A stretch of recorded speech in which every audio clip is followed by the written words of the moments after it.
What should I do if my wife finds another man to replace me? That's a good thing.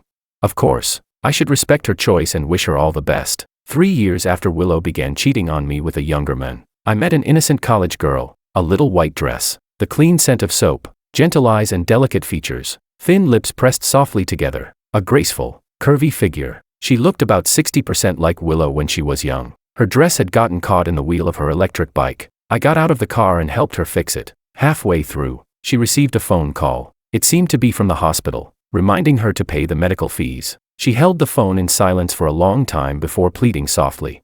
I'm already doing everything I can to raise the money. I promise I'll have it all before the surgery. Please give me a little more time. Okay. Standing beside her, I suddenly remembered the day I first discovered Willow's affair. She had sat on the sofa with reddened eyes and said hoarsely, "Honey, I really didn't mean to cheat on you, but he looks so much like you when you were young. Do you understand?" The moment I saw him, I thought of the younger you, how much you suffered and how many times you stumbled along the way. If someone influential had helped you back then, your life would have been so much easier. So I wanted to make up for that old regret. I wanted to help the person you once were. Please don't blame me, okay? At that moment, I suddenly stopped blaming Willow, because now, I finally understood her. Chapter 01. After I finished repairing the electric scooter, I spun the wheel to check it. Everything worked perfectly. She took out her phone, insisting on giving me a tip. The next second, her phone rang again. I glanced at the screen. It was the hospital calling once more. She answered with a quick hello, and her expression changed instantly. What? Okay, I'll come to the hospital right away.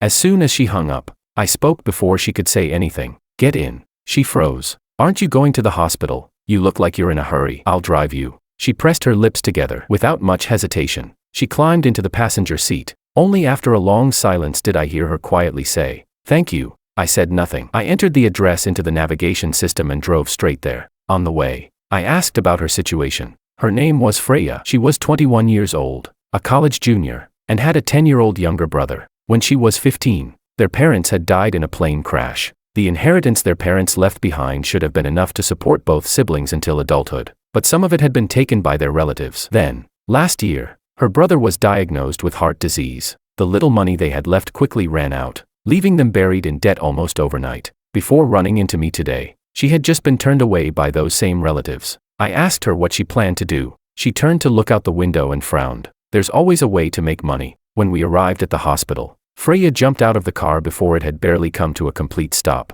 In the blink of an eye, she was gone. I walked into the hospital and checked which floor the cardiothoracic surgery department was on. When the elevator finally arrived at its painfully slow pace, I followed the room numbers until I found the ward. The doctor had probably just finished resuscitating the boy and briefly explained his condition to Freya. Before long, the little boy lying in the hospital bed woke up. Almost instinctively, the anxiety on Freya's face vanished, replaced by a gentle smile. She softly stroked the boy's head and murmured a few words to him. Soon, he fell into a deep sleep again. I looked at Freya's contact, which I had only added a short while ago. After a moment's thought, I transferred 50,000 to her and turned to leave. I had barely taken a few steps when Freya chased after me. Wait.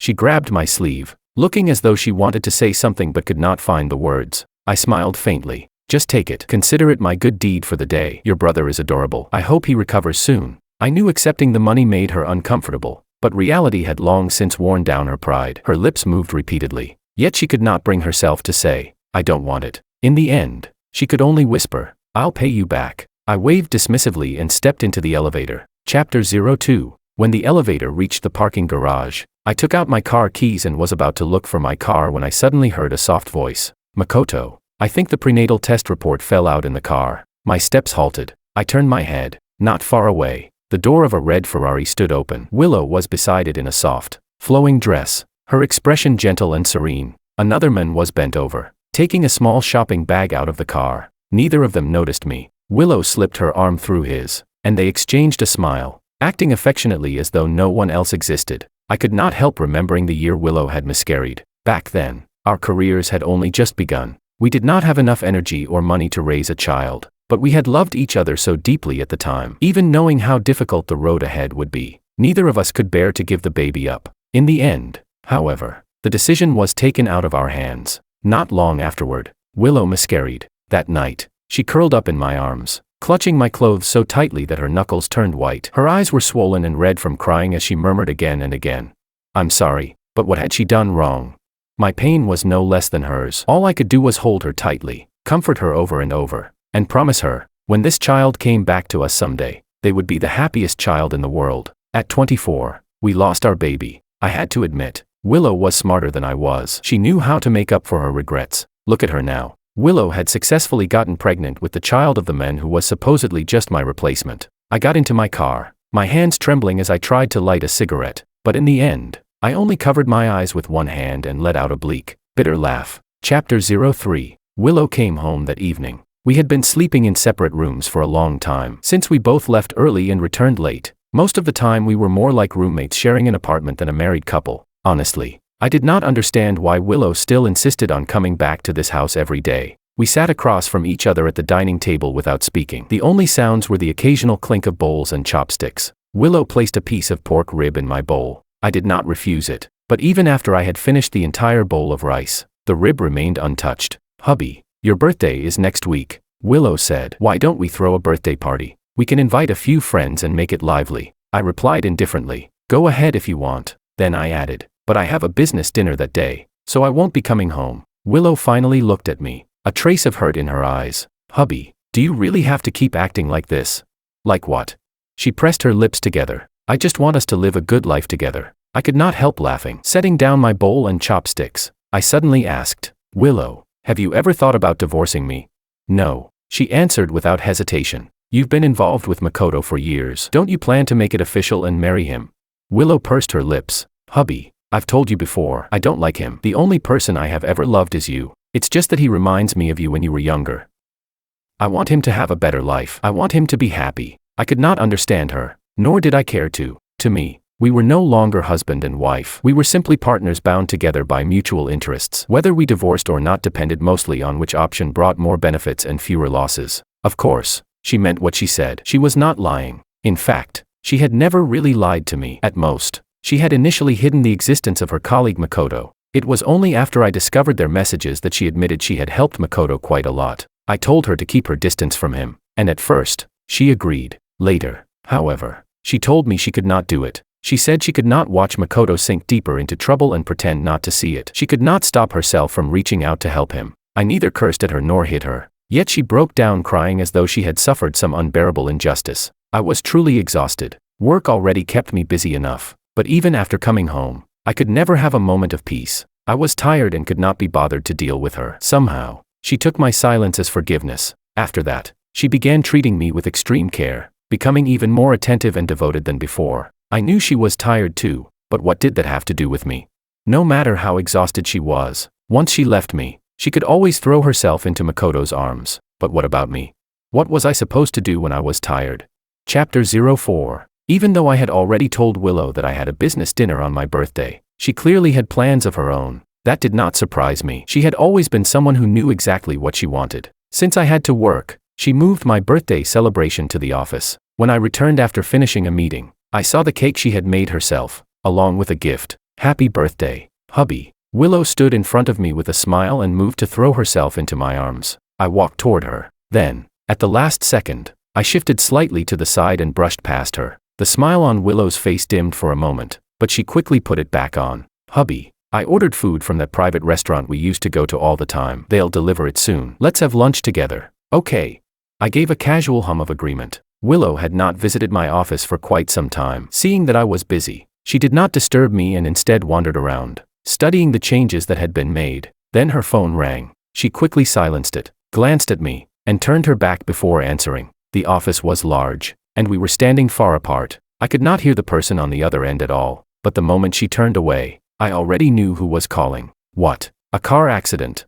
Willow's voice rose sharply. Remembering that I was there, she immediately lowered it. "I'll come over in a little while." After hanging up, she suddenly remembered that she had promised to have lunch with me. She hesitated, clearly struggling to speak. I kept my head lowered and continued working. "Hubby," she finally forced the words out. "Something came up. I might need to leave for a while." I gave an absent-minded hum. She immediately turned to leave, but when her hand closed around the doorknob, she looked back at me. "I'll come back as soon as I can." "No need." Without looking up, I said, "Go take care of whatever you need to." We both knew perfectly well she would not be coming back today. Chapter 05. That evening, I went to a bar for the first time in ages. I had never liked places like this. They were too loud and chaotic. But once in a while, even I felt like losing myself in the noise. I deliberately chose a newly opened club. When I booked a table, the host asked how many people were coming. Just me. He smiled knowingly. People in our line of work know how to read the room. Would you like me to bring a few girls over to keep you company and liven things up?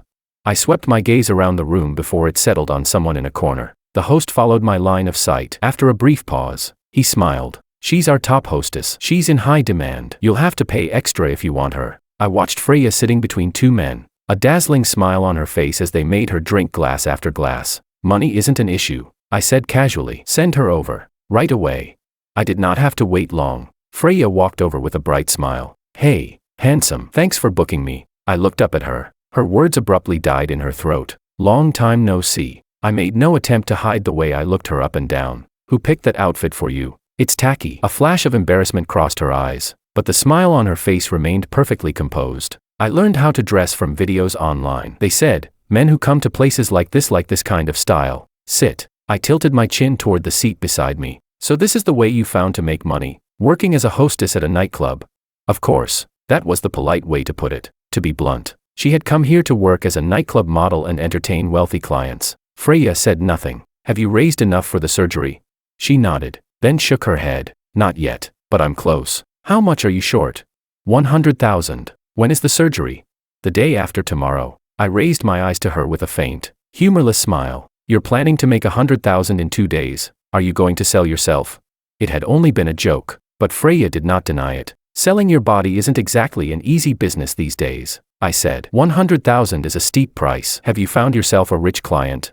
Freya pointed toward the booth where she had been sitting earlier. We've already agreed on it. They're going to split the cost. The answer caught me so off guard that I choked on my drink. Freya instinctively reached out to pat my back, but stopped herself and withdrew her hand. Now that she was closer, I could smell the perfume on her. It was a cheap, overly sweet fragrance, and I hated it. I preferred the clean scent of soap she had carried the first time we met. It smelled wonderful. It reminded me of Willow when she was young. Is this your first time? I asked. She gave a soft hum of confirmation. I picked up my phone, tapped the screen a few times, then held it in front of her face. Our chat was open, clearly showing that I had just transferred 100,000 to her. You're still young, and you're a top student at a prestigious university. You have endless possibilities ahead of you. Quit working at places like this. I happen to need a personal assistant. Come work for me. Chapter 06. Freya officially became my assistant. Since she was still a college junior, this also became her first internship. You'd better work hard, I told her. Our company has high hiring standards. I won't give you special treatment just because we know each other personally. Once she took off that tacky fur coat and changed into a well-fitted dress, Freya looked even more like Willow. Whenever she reported her work to me, I would occasionally find myself lost in a daze. So one night, when I discovered Freya working overtime alone until late, I could not help walking over to her desk and rapping my knuckles against it. Freya looked up in surprise. CEO Wong, you're still here? So are you. I raised an eyebrow. I don't remember our company's overtime culture being this intense. She smiled a little awkwardly. I want to catch up as quickly as possible. I don't want to let you down. I straightened up. There's no need to push yourself that hard. Come on, I'll drive you home. She did not stand on ceremony. After shutting down her computer, she said, Thank you, CEO Wong. How is your brother recovering? Pretty well. He's already been discharged. Now he just needs plenty of rest and regular checkups. As Freya spoke, a faint, relaxed smile appeared on her face. Most of the time, her expression was rather distant. Only when she talked about her brother would her features truly soften. I glanced at her, then looked away. As we passed a park, the traffic light happened to turn red, and I stepped on the brake. Under the dim yellow streetlights, I saw that man with his arm around Willow as they slowly crossed the street. They were probably heading into the park for a walk together. Willow's attention was entirely focused on him. She did not notice my license plate at all. I rested my elbow against the car door, propped my chin on my hand, and watched the scene calmly. What a heartwarming picture. They looked like the perfect family of 3 from an advertisement. CEO Wong. CEO Wong. Freya called. The lights green. The car behind us honked impatiently. I snapped back to reality, pressed the accelerator, and left the scene I had just witnessed behind. When we arrived, Freya got out of the car and tentatively asked whether I wanted to come upstairs for a while. No, I replied coldly. Then please wait for me. Just 5 minutes. Before I could answer, Freya had already dashed into the building. I watched the motion-activated lights flicker on floor by floor. Suddenly amused, I opened the timer on my phone. She had promised 5 minutes. Not a second more or less. When Freya reappeared, she was carrying an insulated food container. You said the company doesn't encourage overtime, but you're actually the one who works the latest. Freya placed the container directly on the passenger seat. I made chicken soup. I specially bought a free-range chicken, so it's nutritious and tastes good too. Half is for my brother, and the other half is for you. Then, looking slightly embarrassed, she added, I don't really have any way to repay you. All I can give you are little things like this that aren't worth much. She was still an innocent college student, nowhere near as skilled at concealing her feelings as Willow had become. The affection in her eyes was plain to see. Almost instinctively, I crooked a finger at her. She did not understand why, but she obediently leaned closer. I reached out and patted her on the head. I used to tease Willow like this all the time. She would haughtily tell me not to touch her, yet at the same time lean her head toward me and say, go on, touch it again. But I could no longer clearly remember how long ago that had been. Get some rest, I said. See you tomorrow. Chapter 07. Freya's growth was astonishing. She had gotten into the company through my connections, but within a short time, whenever she accompanied me to meetings and business engagements, no one questioned her abilities anymore. Still, anyone with eyes could see just how much help I had given her along the way. My secretary and I were on good terms. During one casual conversation, she tactfully asked whether the effort I was putting into mentoring Freya had something to do with her appearance. She knew Willow well, so naturally, she had noticed the resemblance between them at a glance. I said nothing, which was as good as admitting it. Whenever I looked at Freya, I remembered how much Willow had suffered when she was young and how powerless I had been to help her. Now that I had the means, Freya did not need to endure the same hardships Willow once had. You and Willow, my secretary began hesitantly. I merely smiled and shook my head, signaling that she did not need to overthink it. Even I, one of the people directly involved, had stopped thinking about our future. There was no reason for anyone else to worry about it. There was an industry summit scheduled for the middle of the year, and I planned to take Freya with me. In a way, it was also an opportunity for her. Freya took the initiative to ask me whether I had time to accompany her shopping for an outfit. She said she needed to dress the part and could not embarrass me. I agreed. However, given her financial situation, the most she could afford was an entry-level designer brand. I looked through several options, but none of them impressed me, so I simply took her to another store. CEO Wang. Freya said quietly, I can't afford this brand yet. I laughed. With me here, what are you worried about? She pressed her lips together. I already owe you more than I can repay. How can I let you spend even more money on me? It's only a few outfits, I said. You said it yourself, you're my subordinate, so you represent my image. Isn't it only natural for me to make sure my representative looks presentable? As I spoke, I selected several outfits for her. Go try them on. There were not many customers in the store, so I sat down on the sofa. A sales associate poured me some tea and remarked with a smile that I had not visited in a long time. I nodded. It has been a while. Willow loved this brand, and I used to shop here often. After our relationship fell apart, I naturally stopped coming. We've just received a new collection, the sales associate began. Before she could finish, another pair of customers entered the store. Willow walked in hand with that man, smiling brightly. Makoto, what do you think of this dress? I want to try it on. Perhaps sensing my gaze, she looked up. Her expression froze, the smile still lingering in her eyes. Makoto, standing beside her, also stiffened. At that exact moment, Freya emerged from the fitting room in her new outfit. She was dressed entirely according to my taste, looking like a younger version of Willow. Freya turned in a circle in front of me. CEO Wang, what do you think?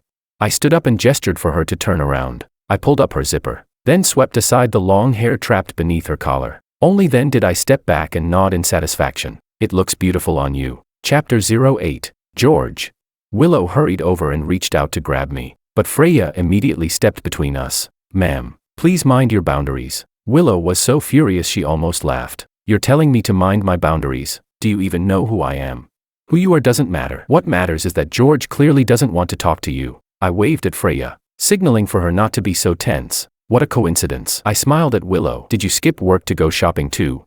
As I spoke, my gaze landed on the man's face before shifting back to Willow. The man instinctively took a step back. To be fair, my wife's lover at least knew his place. He never appeared whenever I was around, nor had he ever intruded on any occasion that held special meaning between Willow and me. I could still vaguely remember the first time I met him. He had dropped to his knees in front of me and apologized through bitter tears. Mr. Wang, I'm truly sorry. I'm shameless and despicable. I knew she was your wife, yet I still couldn't stop myself from falling in love with her. But my feelings for Willow are genuine, and nothing can change that. If you're angry, take it out on me. Please don't make things difficult for Willow. You can hit me or curse me, and I promise I won't fight back." How touching that he cared so deeply for my wife. Willow always said he was a lot like me, but in that regard, I thought he and Willow were the ones who truly belonged together. They were both experts at acting wounded after doing something wrong, as though they were the real victims. Whenever they hurt someone, it was always because they supposedly had no other choice. I noticed Willow's face turning pale as she clutched her lower abdomen.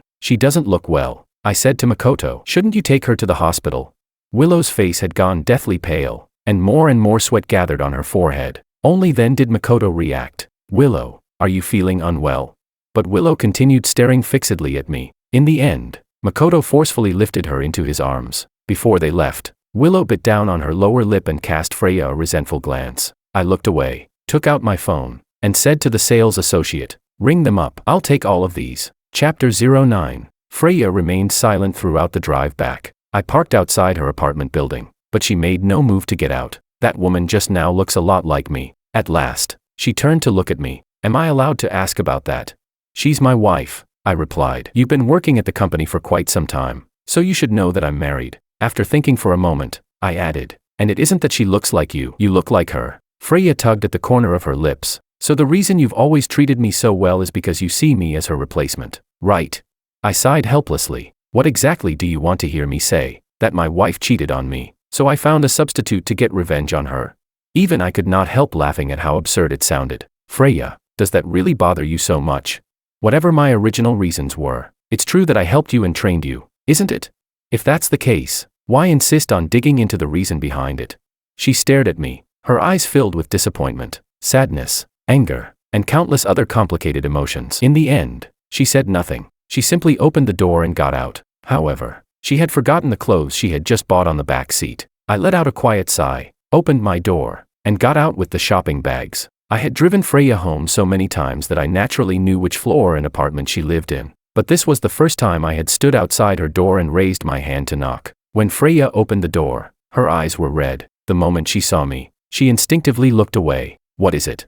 "You forgot your clothes." I placed the bags beside her feet and turned to leave. She instinctively reached out and grabbed my wrist, yet stubbornly refused to say anything. I sighed and gently brushed the corner of her eye with my fingers. "Your brother is home, isn't he? You shouldn't let him see you like this." Then I said, "Don't worry, I don't see you as Willow's replacement. You are you, and she is her." "Really?" I smiled and nodded. "Really?" Chapter 10. When I got home, the house was completely dark. I turned on the light and only then noticed Willow sitting on the sofa. I was a little surprised. Shouldn't she have been off somewhere with Makoto, wrapped up in each other? After changing my shoes, I headed toward the bathroom to wash up. Willow looked up at me. "Hubby, what?" she asked. "Don't you have anything you want to tell me about that woman today?" "Her name is Freya. She's my assistant." I looked at her. "That's all. Is there anything else you want to ask?" The moment our eyes met, Willow quickly turned her head away, as though afraid I might say something hurtful. Since she seemed to have nothing else to say, I continued toward the bathroom. Willow soon followed me, hesitating before asking, "You and her?" I raised my head and looked at Willow through the mirror. With a faint smile, I said, "You guessed right." Willow's face instantly drained of color. As I washed my hands, I continued, "I finally understand how you felt when you first met Makoto. Back then, you ran from one company to another in high heels, visiting more than a dozen clients in a single day. Your heels were rubbed raw and bleeding, and I hated myself for being so useless. I wanted to buy you lots of beautiful clothes too, to dress you up like a star. You hid it from me even when you were sick because you wanted me to focus on work. I used to beg God to be kinder to you. Willow, you weren't the only one left with regrets in our relationship. When I look at Freya, it feels like I'm looking at the person you used to be. I can't help reaching out to her either. She resembles you so much that I don't want her to suffer through everything you once endured. Willow, I understand you now." Willow gripped the doorframe so tightly that her entire body trembled. "Back then, I wasn't understanding enough. I apologized to her. Now we're even." Then I added, "So you won't interfere in what's going on between Freya and me, right? After all, you should understand me better than anyone now." "Don't worry." Freya was a little bothered by your existence, but I've already reassured her. She won't come making trouble for you. She's a very sensible and considerate girl. Willow asked, "Do you love her?" I was a little surprised that she would even ask such a question. "Of course not," I replied. "I don't love her. I just can't help feeling sorry for her. I want to make it up to her properly." Chapter 11. Willow sat motionless in the living room all night. The next morning, I offered to drive her to work. She agreed. It was hardly unusual. I used to drop her off at work whenever it was on my way. Of course, It had been a long time since she had allowed me to do so. During the drive, Willow tried to speak several times, only to swallow the words before they left her mouth. After all, we had had nothing to say to each other for a long time. When the car entered the underground parking garage, Willow did not head toward her own company. Instead, she followed me all the way. When I glanced at her, she merely said, "There are a few details about our latest joint project that I'd like to discuss with you again." Our two companies had long since become independent, but their interests remained closely intertwined, and we still worked together on numerous projects. I said nothing and simply nodded. As soon as we stepped out of the elevator, Freya came over to greet me. "Good morning." When her eyes met Willow's, she paused briefly before greeting her naturally. "Good morning, Mrs. Wong." Willow said nothing, but instinctively reached for my hand. It was an old habit of hers. At important events, whenever she felt that she lacked confidence or presence, she would hold my hand to steady herself. I moved away. Her hand closed around empty air. Her fingers loosened before falling back to her side, treating Freya as though she were invisible. Willow walked straight toward my office without so much as glancing at her. A short while later, Freya brought in 2 cups of coffee. Willow asked me, "Since when do you drink coffee?" "I don't like it." Even so, I picked up one of the cups and took a sip. But Freya said she used to work at a cafe and was very good at latte art. That was why all my coffee was specially made by Freya. Freya smiled. "I've been learning how to brew tea lately. Once I've mastered it, CEO Wong can try some." Willow said coldly, "You already seem quite skilled at putting on a sweet act." "Really? Thank you for the compliment." Freya smiled back. "In that case, shall I make you a cup of tea as well?"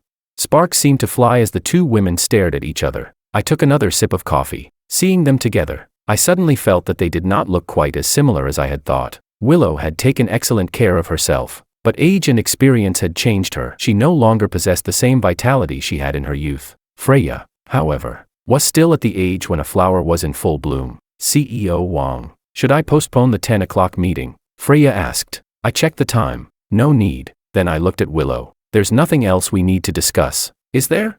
Willow remained seated, her expression unchanged. "Then rest here for a while." I paid her little attention, picked up the relevant documents, and handed them to Freya. She stayed close beside me, following my every step. Everything they discussed was business, but the intimacy woven into their words and gestures could not be hidden. I knew Willow's gaze remained fixed on me the entire time, but between a flower that was beginning to wither and one in the height of its bloom, anyone would know which one to choose. Chapter 12. Willow began showing up at the company every few days to see me. Freya asked with an ambiguous smile, "Is Willow trying to stake her claim?"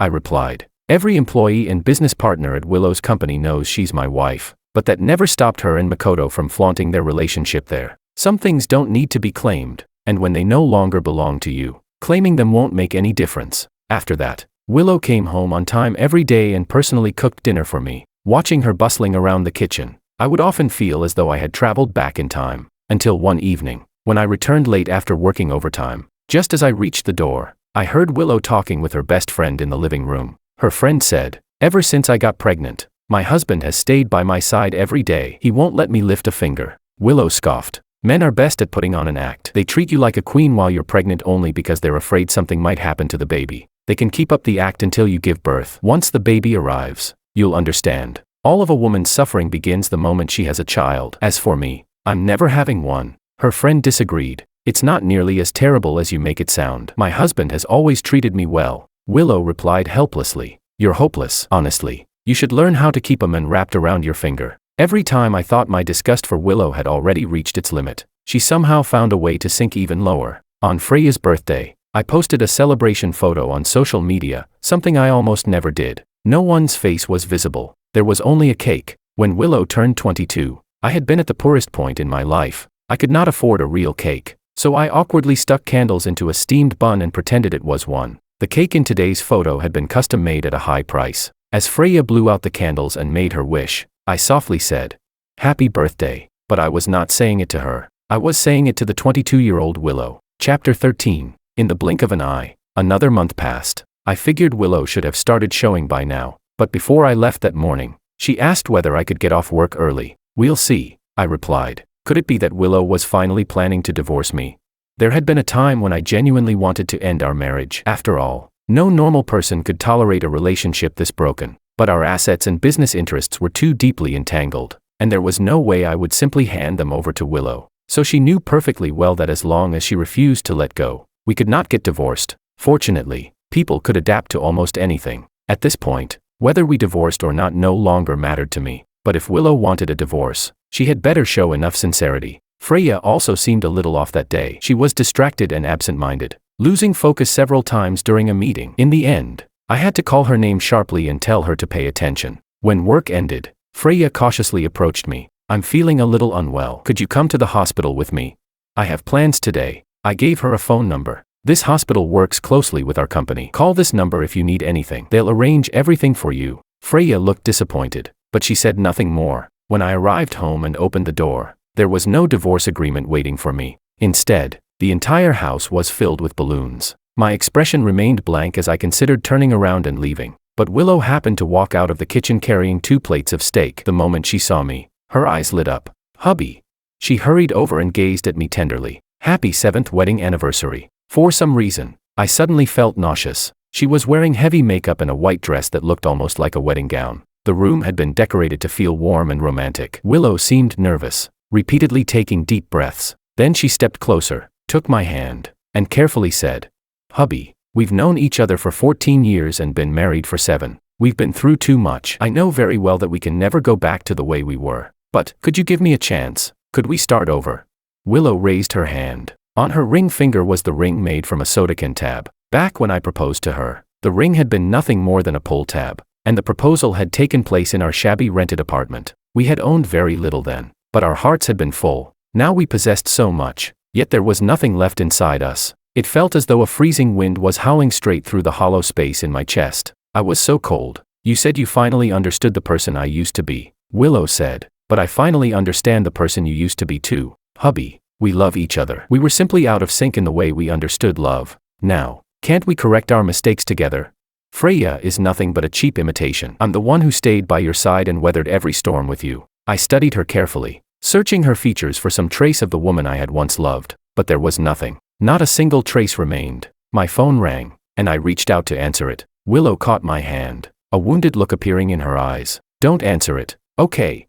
I pried her fingers away one by one and accepted the call. A voice came from the other end. Hello, this is the Municipal People's Hospital. The owner of this phone was involved in a car accident. Your number is saved in her contacts as husband. May I ask whether she is your wife? Are you able to come to the hospital now? She's not. Willow suddenly broke down. She snatched the phone from my hand and shouted. I'm George's wife. I am. What the hell is Freya? I hope she dies. Then she ended the call and even raised the phone as though she were about to smash it. But before she did, she looked at me. I merely stared at her calmly and held out my hand. Willow trembled all over. Unwilling yet utterly defeated, she returned the phone to me. Don't go, she said hoarsely. Hubby, you have to be fair. All these years, we spent every holiday and special occasion together. I never abandoned you because of Makoto. Today is our 7th anniversary. It matters, so you can't abandon me either. You're not going, are you? Chapter 14. I thought back on everything that had happened over the years. Willow truly had never abandoned me. But we could no longer return to the way things had been. Even when we lived under the same roof, we were nothing more than strangers. On New Year's Eve, I stayed in the study while she remained in the bedroom. Through their phones, she and that man video called each other. At midnight, they smiled brightly and wished each other a happy new year in unison. She might as well not have come home at all. At least then, I could have had some real peace and quiet. I let out a long breath and asked softly, Willow, is it really so shameful for you to admit that your feelings have changed? To admit that you don't love me anymore? Is it truly that difficult to accept that you betrayed the love you once believed in and fell for someone else? Willow stared at me, the pain in her eyes threatening to overflow. I shook my head. Sometimes, I doubted myself too. After all, some people's love is simply flawed. When I met Freya, I really did come to understand you, but I also finally confirmed the answer. I can't help treating her well because she resembles you. I don't want her to suffer the way you once did, but more than anything, the person I feel sorry for is the Willow you used to be. If time machines existed, I would pay any price to go back and give that Willow a brighter, more beautiful life. I keep thinking about how unlucky she was, enduring so much hardship for the man I used to be. Willow choked back a sob. So you see, hubby, you still love me. You feel sorry for me. You can't bear to let me go. She clutched my sleeve tightly. If that's true, why can't we start over?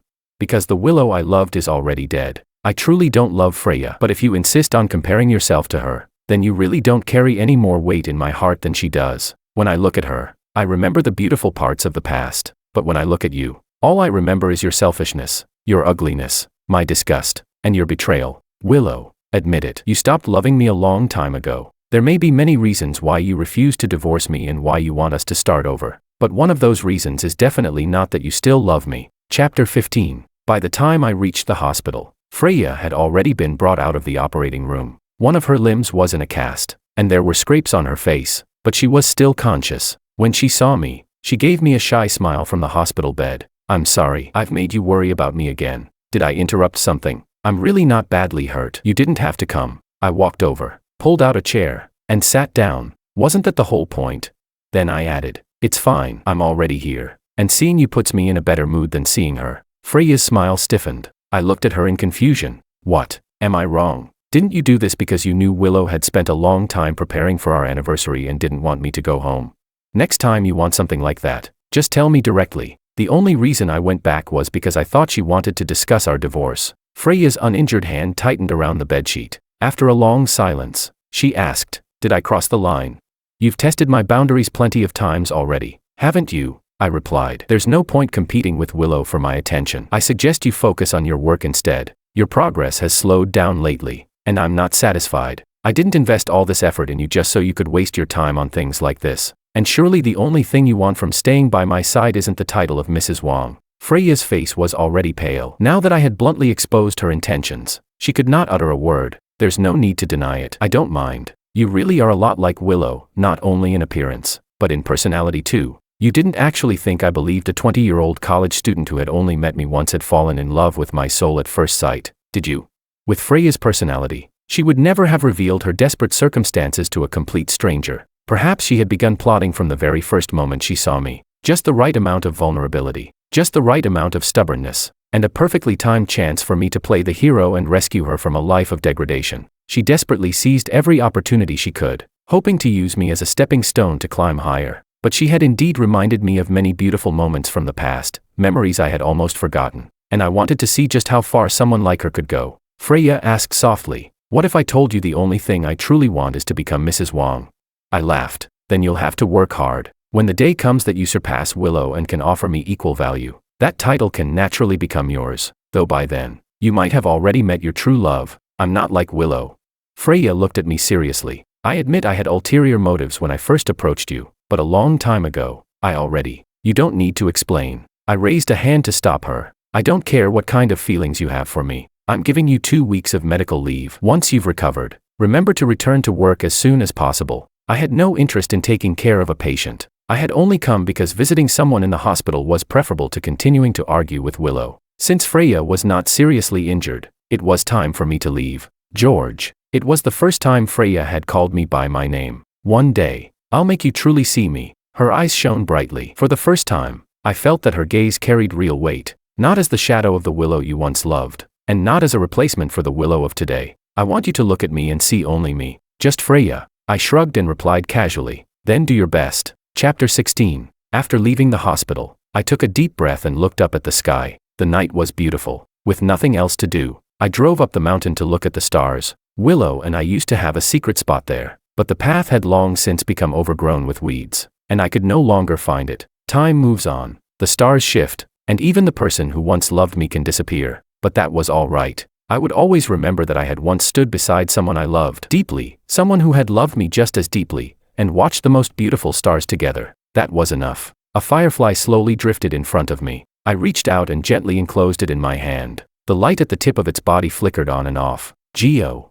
I looked up. For a moment, I seemed to see the young Willow standing in front of me with a radiant smile. She spun around and pointed at the countless fireflies covering the mountainside. Look how beautiful these stars are. Willow. I've already seen the stars. I opened my hand, and the firefly fluttered unsteadily away. Willow, I'm going to move forward now. She cupped her hands around her mouth and shouted toward me. Then take great strides forward and never look back. I'll cross mountains and rivers and find my way back to you someday. Then I'll keep walking beside you. I smiled. All right. I'll go and find you in the future. What would she be like in that future? As I wondered, my heart filled with anticipation. Chapter Extra 1. George and Willow's marriage finally came to an end in their 8th year together. Willow had secretly terminated her pregnancy, and during the argument that followed, Makoto stabbed her in the chest. George rushed to the hospital in time to see Willow one last time. It had been a long time since he had taken a careful look at her face, With someone as young and beautiful as Freya by his side, someone who seemed like an upgraded version of Willow, Willow appeared all the more faded and worn by age. Willow lay on the hospital bed, her fingertips twitching slightly. She seemed to want to hold George's hand one last time, but in the end, she merely smiled at him. Are you happy? She drew a labored breath before asking again. I'm going to die. George simply looked at her calmly. The hatred between us was never so deep that I would wish for your death. He was a sentimental man who found it difficult to let go of the past. Otherwise, he would not have remained entangled with Willow for so many years. But despite his sentimentality, he had always seen things clearly. He knew the flaws in his own personality. So even though he looked back again and again, he never stopped moving forward. Don't forget me, Gio. Willow whispered. Don't forget me. Her voice faded into the air. Even in death, her eyes remained open. So until her very last second, George's figure remained firmly imprinted on her retinas. George stepped forward and slowly closed Willow's eyes. Willow's death caused considerable chaos. Fortunately, she had made a will long ago, and she and George had always maintained the public image of a loving married couple. As a result, George inherited everything under Willow's name without difficulty. Yes, everything. Willow had first drafted that will when she was 23. At the time, their careers had only just begun. They were so busy that they barely had time to rest, often sleeping only 2 or 3 hours a day. Perhaps they had worried that one of them might suddenly die from overwork, and that the person left behind would have to go through a complicated inheritance process. So they each made a will leaving everything they owned to the other. Many years had passed since then, and George had long since revoked his will. Willow had not. Every year, she updated hers, revising the assets and terms listed within it. Only the final sentence had never changed. All property and assets under her name were to be inherited by George. No one knew what Willow had truly been thinking. And now, no one ever would. The living could never keep arguing with the dead. Chapter 2. After everything had finally fallen back into place, George went to see that man. In prison, he had been locked up for manslaughter. George had not gone out of his way to destroy him. He had merely forced him to return all the money and property he had obtained from Willow over the years. You said you wanted to see me. Is there something you want to tell me?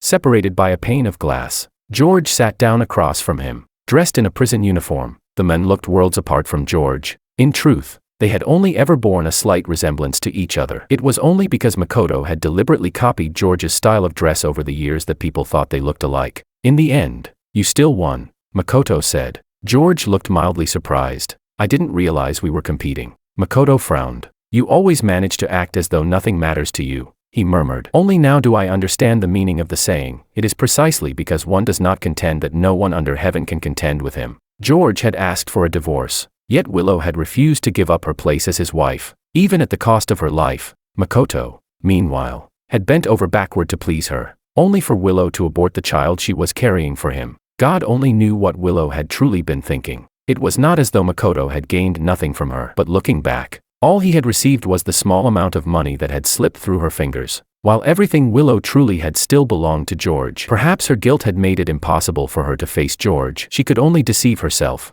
because falling in love with someone else was far easier than earning her husband's forgiveness. That was why Willow had refused to divorce him. She knew perfectly well that once the divorce was finalized, everything between her and George would truly be over for good. Makoto sighed. What a shame. I was hoping to squeeze one last fortune out of her. Then Freya suddenly appeared by your side, with someone new provoking her. Willow could no longer keep pretending not to see what was happening. Her blind devotion to me was nowhere near what it used to be. George asked him, was it worth it?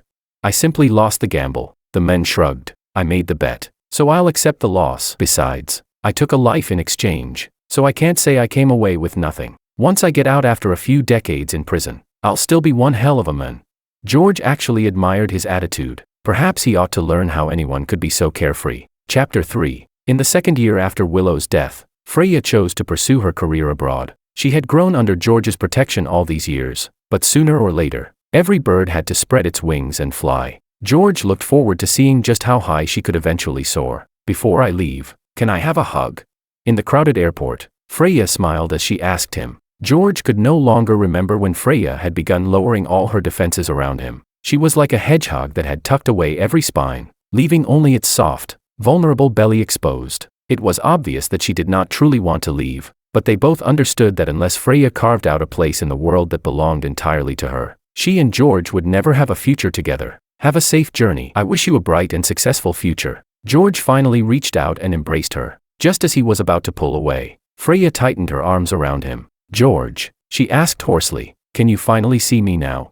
George smiled. I've seen you for a long time. He did not want to examine too closely how much of Freya's affection had once been calculated and how much had been sincere. The days they had spent together were real. Standing side by side and supporting each other had been real. Every moment when their eyes met and they smiled at one another had been real. All that mattered was cherishing what they had in the present. Chapter 4. By the time George turned 30, he had already become a prominent name on the country's wealth rankings. One of his company's most important clients mentioned that his daughter was graduating that year. She did not want to join the family business, so he asked whether George had any suitable positions available for her. That client held the key to the company's most important project of the year, so George immediately agreed. Of course we do. This was their all-important client. Even if no suitable position existed, George would create one. On her first day, the client's daughter came to report for work. Fresh out of college, she had a sweet, innocent air about her. Her hair was tied into a bun, and she looked adorably naive. George thought that perhaps he really was getting older. These days,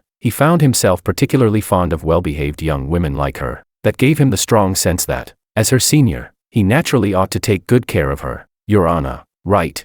George smiled warmly. Your father told me about your situation. Is there any particular position you're interested in? Anna nodded. I want to be your assistant. An assistant? That was hardly an easy job, but George thought it did not matter. He could simply create a position tailored specifically for her, his personal assistant, whose only responsibility each day would be to unlock his office and turn on the lights. Chapter 5. The new assistant was exceptionally dedicated to her work. She was never late and never left early. She also often brought homemade meals and all kinds of desserts to share with her co-workers. Everyone knew she had gotten the job through connections, but it was difficult to dislike someone who looked so sweet and harmless and had such a kind personality. As a result, everyone got along with her very well. George was more than happy to see that. As long as Anna was happy, his funding remained secure. Still, there was one question that puzzled him. Exactly when had Anna started taking care of all three of his daily meals? He thought back in confusion. It seemed to have started one day when he passed by Anna's desk and commented that her food smelled delicious and looked appetizing. Anna's eyes immediately lit up. Then shall I bring an extra portion for you tomorrow, CEO Wang?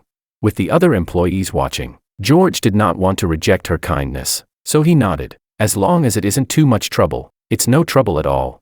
From that day on, there was no stopping her. George could not understand how a pampered heiress born with a silver spoon in her mouth could be so passionate about cooking, and so good at it. Chinese cuisine, Western cuisine, regional specialties from all over the country, baked goods, and desserts, she could make them all. He had been eating her food for nearly a month, and she had yet to repeat a single dish. He had even gone out of his way to confirm that Anna had truly cooked everything herself and had not asked her family's chef to do it for her. She was far too domestic. Whoever married Anna in the future would probably gain 20 pounds in a single month. At the company's year-end party, George was so pleased that the company's revenue had reached another record high that he drank a few extra glasses. Anna had gotten in through connections, and she was also allergic to alcohol, making her the only person who did not drink a single drop. I'll take CEO Wang home. Anna said goodbye to the others. George was tipsy, but nowhere near blackout drunk. It was simply his nature to become quiet after drinking too much, so he kept his eyes closed and did not say a word for the entire ride home.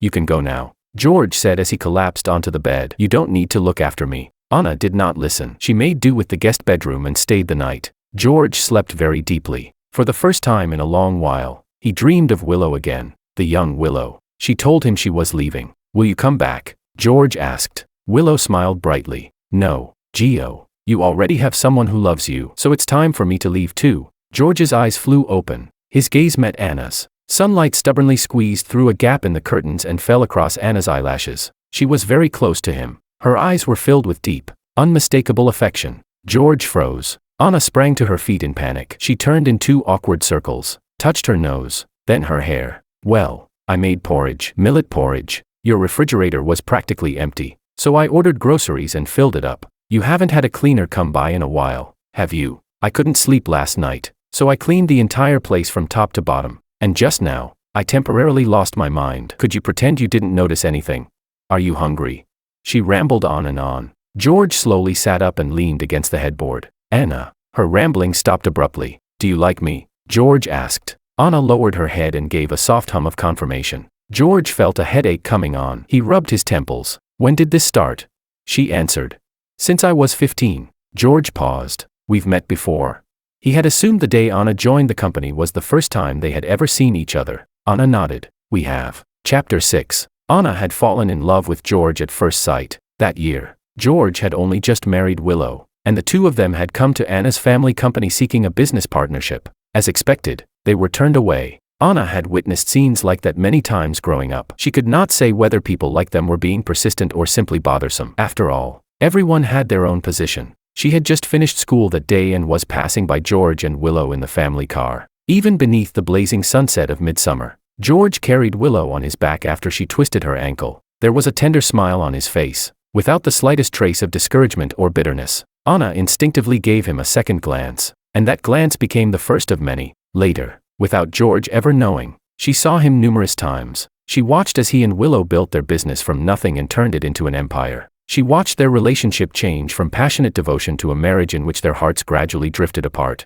George had matured considerably and no longer resembled the young man he had once been. But Anna realized that she still liked him. She had loved the disheveled yet relentlessly determined George of those early years, and she still loved the mature, reserved, and composed man he had become. That was why she came to his side. She knew George did not love her. There was almost a 10-year age gap between them, and he had not even viewed her as a woman, but simply staying beside him, watching him, keeping him company, and preparing his 3 meals every day was already enough to make her happy. You don't need to feel burdened because of my feelings, Anna said. I won't use them to pressure you or force you to take my love seriously. George, I do love you, but you're free. Chapter 7. At the age of 35, George remarried. His wife was 10 years younger than him, and the public had plenty to say about their relationship. Some accused George of chasing a much younger woman, but people familiar with the couple stepped forward to clarify that she had loved George for years and had been the one to pursue him. Others claimed she had married him for his money, only for internet users to uncover that she was an heiress from an extremely wealthy family and had no need for his fortune.